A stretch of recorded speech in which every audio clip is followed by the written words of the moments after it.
Bonsoir tout le monde. Aujourd'hui, j'ai le très grand plaisir de vous présenter Lord Baxter. C'est un personnage que j'ai eu la chance de voir moi-même quand j'étais tout petit louveteau. Il était venu dans notre unité, il nous a raconté des histoires qui faisaient rêver sur son ami Baden-Powell, que vous connaissez probablement. Et puis encore aujourd'hui, Lord Baxter se promène un peu partout dans les unités, dans les groupes. Puis il raconte toujours ses histoires et c'est toujours aussi fascinant de l'entendre. Alors, il nous a fait le privilège à nous de Scoutisme à la maison de le filmer il y a quelques jours et c'est ce soir qu'on vous le présente. Alors, je suis comme toute fébrile. Alors, j'espère que vous allez aimer ça autant que nous, on a aimé ça. Et puis, bien, bonne écoute et profitez-en bien. Hi, comment ça va? Est-ce que ça fait longtemps que vous êtes là?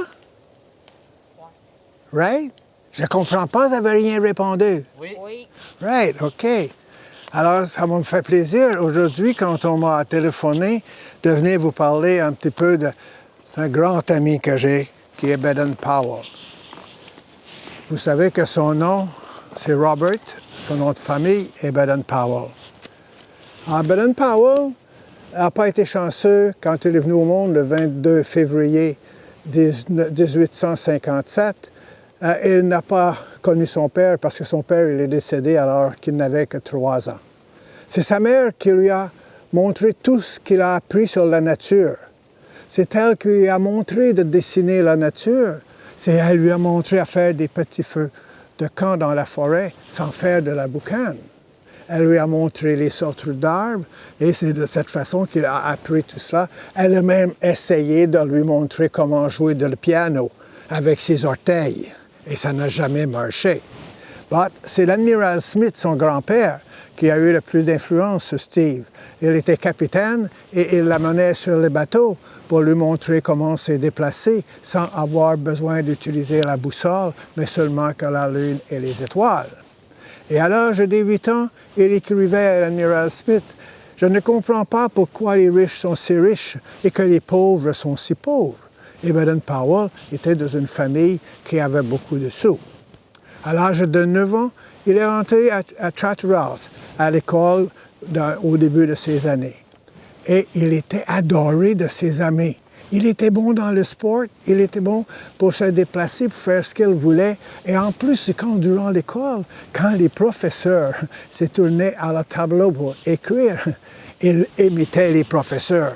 Alors, il a toujours été bien aimé du groupe. Et à l'âge de 19 ans, il est rentré à Charterhouse, à l'école, à l'université. Et c'est là que ça n'a pas bien été, ces choses. Il n'aimait pas l'école. Il dormait sur son pupitre. Il se levait sur le bord de la fenêtre et regardait la forêt. Il adorait la forêt. Même un jour, il a décidé de ne pas venir à l'école et là, les professeurs les cherchaient. Et le chef des professeurs, il l'a vu dans la forêt. Il est allé le chercher. Ils disent ici, au Québec, que vous dites que c'est foxer les cours. Alors, il est allé le chercher dans la forêt et il l'a amené et il lui a donné une rédaction à faire sur la nature. Ça a été sa seule belle note de l'année. Et à l'âge de 19 ans, il est sorti de l'école et il a regardé dans le London News et il a vu que l'armée cherchait des jeunes. Alors, il est allé passer les examens dans l'infanterie. Il est arrivé le 5e sur 718. Mais il ne voulait pas utiliser les fusils. Il est allé passer les examens de la cavalerie. Il est arrivé le 2e sur 50. Et ses notes étaient assez fortes qu'il n'a pas eu besoin de suivre les cours de l'armée à ce moment-là. Et durant tout le temps qu'il a été dans l'armée, il s'est promené à travers le monde. Et il a écrit un livre pour l'armée qui était Guide to Scouting.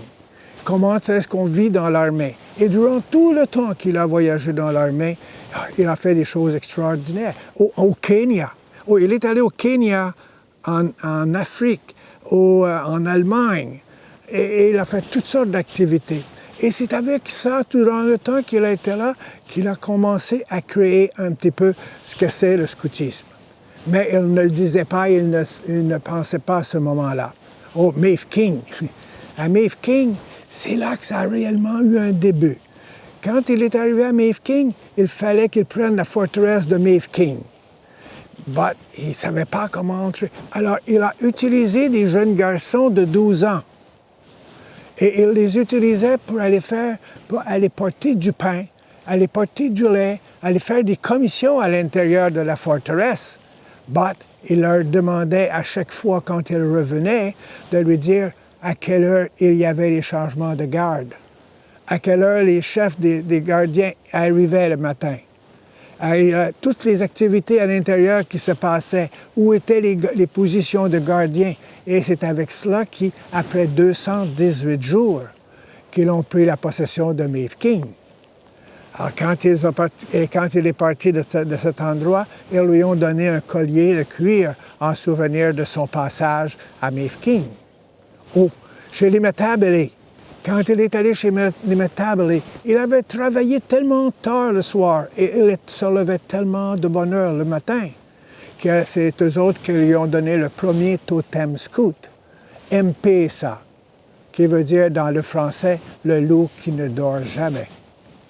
Une autre fois, chez les Denizulu, il avait travaillé beaucoup et quand il est parti, le chef de Denizulu, il lui a donné un collier de 3 mètres rempli de petites bûchettes de bois qu'il pouvait garder et en faire des souvenirs qu'il voulait. Et je vais vous montrer ce qu'il a fait avec un petit peu plus tard. Oh, chez un chef indien, pour la première fois de sa vie, le chef indien, pour lui dire merci, il a déposé son bouclier par terre et en signe de confiance a donné la main gauche à Baden-Powell. Et c'est après cela que Baden-Powell a toujours donné la main gauche. Oh, Dalmatia! Oh. Dalmatia, il fallait qu'il allait faire prendre la forteresse de Dalmatia. Mais il ne savait pas ce qui se passait à Dalmatia. Il s'est déguisé en chasseur de papillons, avec un petit panier sur l'épaule, un petit chapeau, et il est allé se promener, et il se promenait alentour de la forteresse. Au bout de 2 jours, un des gardiens est venu le voir et lui a dit « Hey, sir, qu'est-ce que vous faites ici? »« Oh, sir, je chasse des papillons. » Et le gardien il est reparti. Au bout d'1 semaine, c'est le grand chef des gardiens qui est venu le voir. Et il lui a dit « Hey, sir, qu'est-ce que vous faites ici? » Et il lui a répondu « Je chasse des papillons. » Alors il lui a dit « Montrez-moi un papillon. »« Sir, je ne tue pas les papillons. Je les capture et je les dessine. » Alors il lui a demandé « Montrez-moi un papillon. » Vous êtes chanceux parce qu'en 1932, lorsqu'il a fêté son 75e anniversaire, il avait des papillons et il nous en a donné un, je vais vous le montrer. Est-ce que tu veux venir m'aider, s'il te plaît?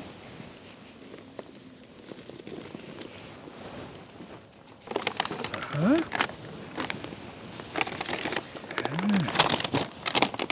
Est-ce qu'il est beau, son papillon? Et savez-vous ce qu'il représente? Alors, c'est la forteresse de Dalmatia. Tous les endroits où il y a des gros points noirs étaient les endroits où il y avait les canons à l'intérieur de la forteresse. Tous les petits points noirs étaient les endroits où se cachaient les gardiens pour voir ce qui se passait à l'extérieur de la forteresse. La plupart des lignes noires qu'il y avait comme cela, c'était s'il y avait une attaque, c'était des endroits dans la forteresse où les personnes pouvaient aller se cacher et puis qu'ils n'étaient pas vus à l'extérieur. Alors, ils ont pris la forteresse de Dalmatia sans avoir besoin de tirer de coups de fusil. Alors, c'est avec ça. Est-ce qu'il était beau, son papillon? Right, hein? Thank you.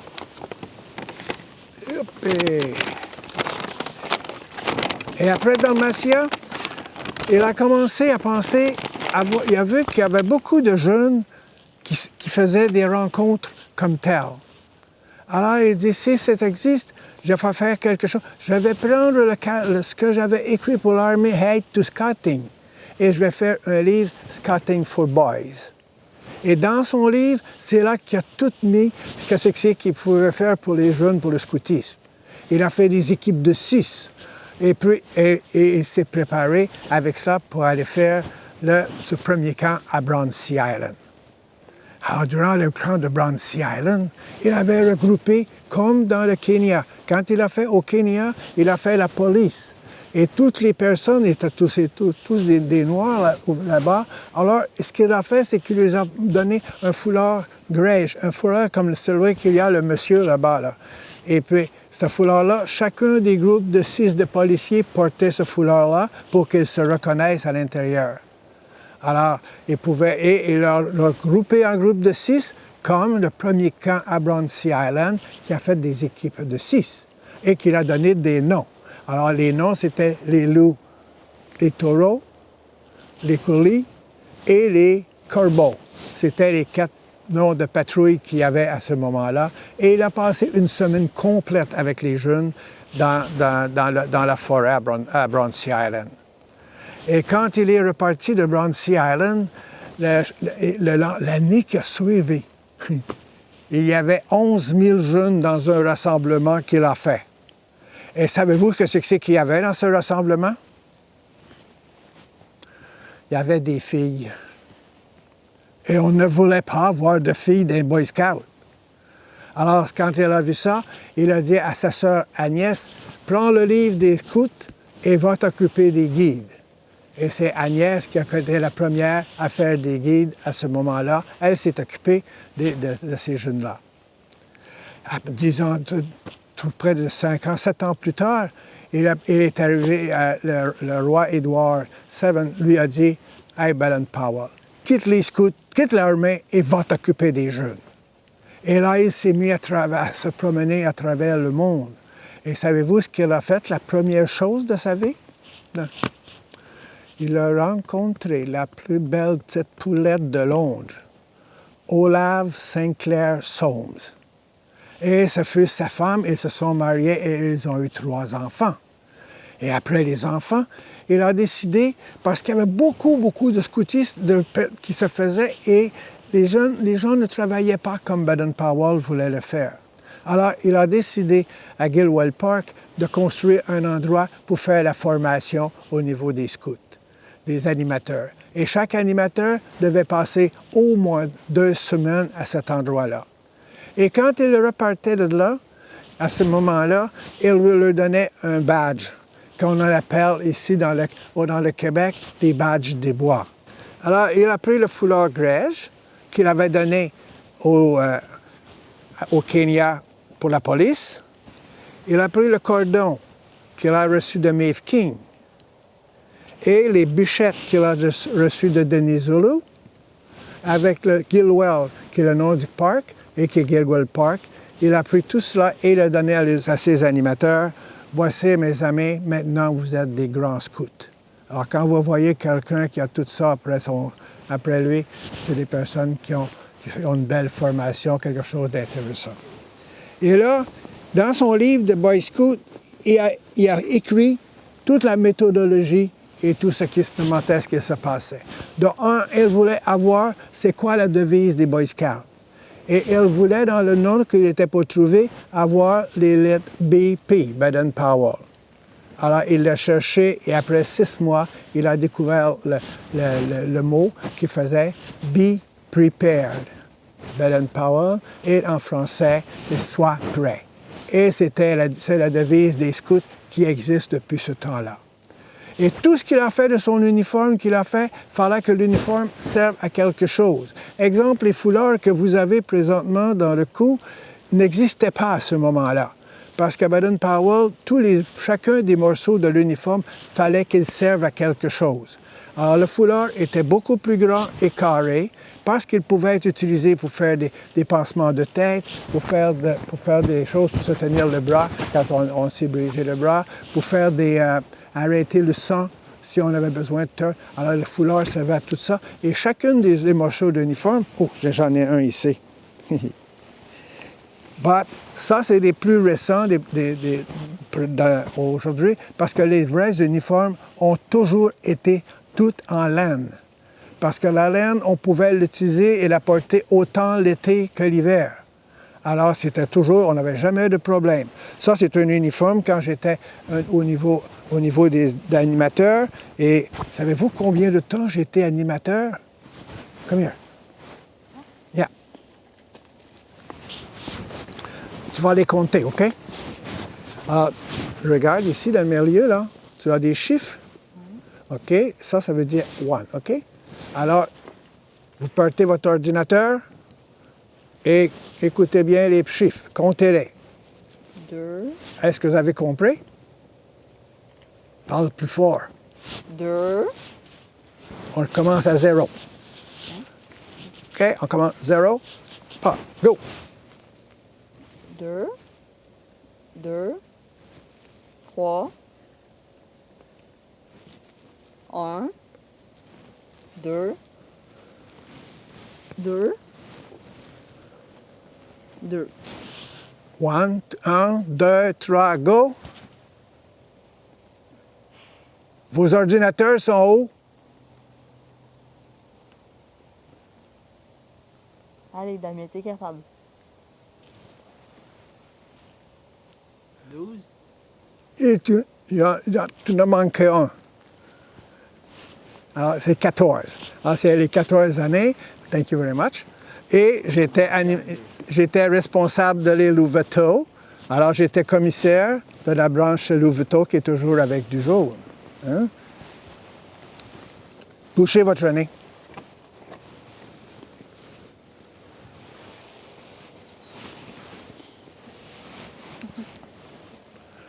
Ma petite fille, quand je dis ça, elle n'aime pas cela parce qu'elle dit que la dernière fois qu'elle les a lavés, elle les a lavés avec du flécis.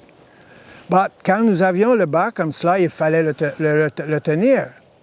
Alors, qu'est-ce qu'on peut faire pour faire tenir le bas? Si je le mets dans ça, puis je ne mets pas rien dessus, il va faire quoi? Descendre. Il va descendre. Oh, tu peux déboucher ton nez. C'est correct. Alors, ce qu'on faisait, Baden Powell avait pensé à cela.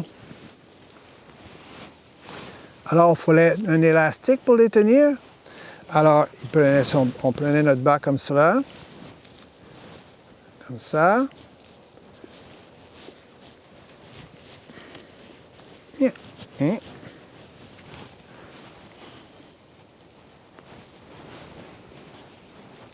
Hippie. C'est pas facile avec des gants. Alors, et ça faisait le bas comme il se tenait. But, ça ici, le verre, c'est quelque chose qui s'est fait dans les dernières années. Parce que Baden Powell n'aurait pas accepté cela. Parce que quand on les avait à ce moment-là, c'était tous des morceaux de laine de couleurs différentes que nous pouvions utiliser pour coudre les morceaux de nos vêtements si nous en avions le besoin. Mais il y avait beaucoup de fil blanc. Et le fil blanc, vous savez-vous pourquoi qu'on avait le fil blanc? Quand nous allions et que nous découpions ou brisions un doigt ou quelque chose, le fil blanc pouvait nous servir pour recoudre la peau en attendant que nous revenions en ville comme tel. Alors, j'ai toutes sortes de coupures un peu partout que j'utilisais à ce moment-là. Ah oui. La couleur de ma première patrouille. Et le petit chapeau. But Baden Powell ne le voulait pas. Parce qu'il disait qu'il ne trouvait pas aucune utilité. Et on l'utilisait, puis on mettait aussi notre croix ici, que je vais vous montrer tout à l'heure. Et puis, on portait ce foulard. Come here.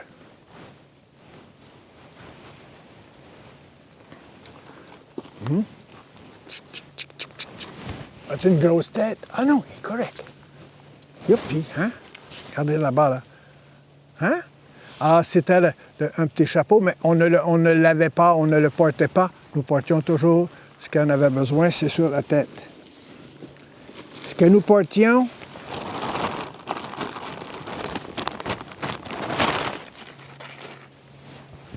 c'était le chapeau scout.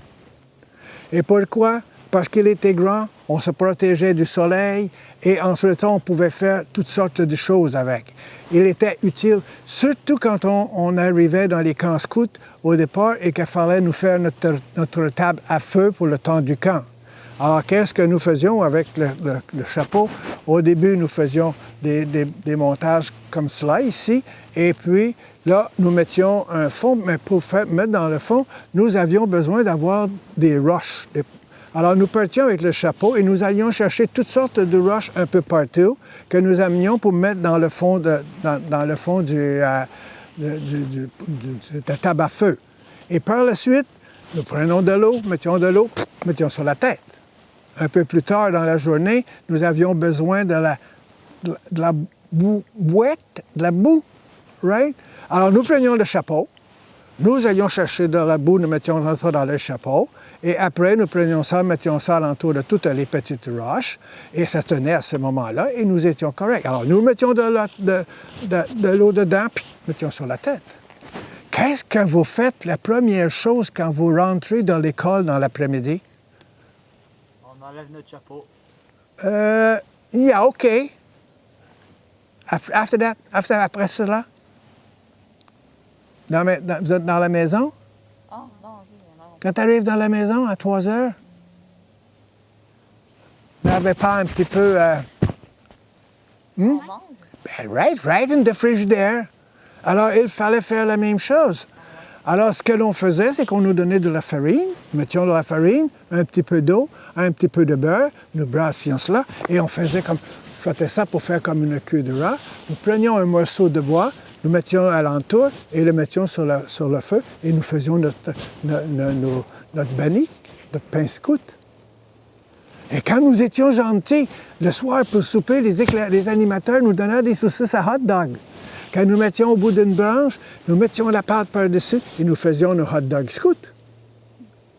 Et quand on était bien gentils, on nous faisait préparer ça et nous mettions dedans des chocolate chips, des morceaux de chocolate. Et là, nous mangions ça au chocolat. C'était tout à fait délicieux. Hey, on en faisait des affaires avec notre chapeau scout. Alors, et c'est ainsi qu'on passait toutes nos soirées et nos journées dans nos camps scouts. Vous pouvez être fier d'être d'un scout. N'oubliez jamais Baden-Powell. Baden-Powell, il est décédé le 9 de janvier 1941. Et Olave, c'est elle qui a pris sa place. Et elle est venue ici, au Canada, au Québec, à Terre des Hommes, en 1967. Et j'ai eu la chance de la voir parce qu'il y avait un camp, une bâtisse pour les scouts à l'intérieur d'Expo 67. Et j'ai eu la chance de la voir là. Et elle est décédée le 25 de juin 1977. Vous pouvez être fiers dans les scoutistes, dans les scouts. Et Baden-Powell, il vous dit, soyez heureux et rendez les autres heureux. Et s'il vous plaît, tâchez de quitter cette terre en la laissant un petit peu meilleure que vous l'avez trouvée quand vous y êtes arrivé. N'ayez pas peur de dire son nom qui était très long. Il ne pouvait pas écrire son nom sur un chèque. Son nom, c'était Lord Robert Stephenson Smith Baden-Powell of Gilwell. Alors, si on veut savoir, Lord of Gilwell, il a été reçu par la reine d'Angleterre comme un lord. Et Robert, c'était son prénom. Stephenson, c'est le nom de sa mère. Smith, le nom de son beau-père. Baden-Powell, le nom de son père. Et Gilwell, pour le camp qu'il a été. Et quand il a fait son foulard scout, il a aussi, quand il a pris le Gilwell Park, il y a aussi en arrière, regardez le milieu du foulard, c'est la famille McLaren. Ça veut dire ça. Pour ce badge-là, c'est parce que c'était lui qui a donné le Gilwell Park. Alors, ça s'appelle la badge de la famille McLaren. Alors, ça, c'est l'uniforme. Quand Baden-Powell sortait, c'était l'uniforme, il était habillé. Et quand nous faisions le signe scout à ce moment-là, alors c'était toujours les signes et le grand doigt était à l'extérieur. Quand nous faisions le signe scout, c'était de cette façon, tout simplement. Alors, c'était le chapeau que nous portions. Et tout à l'heure, vous avez vu ici, ça, c'était ce que l'on portait pour les animateurs.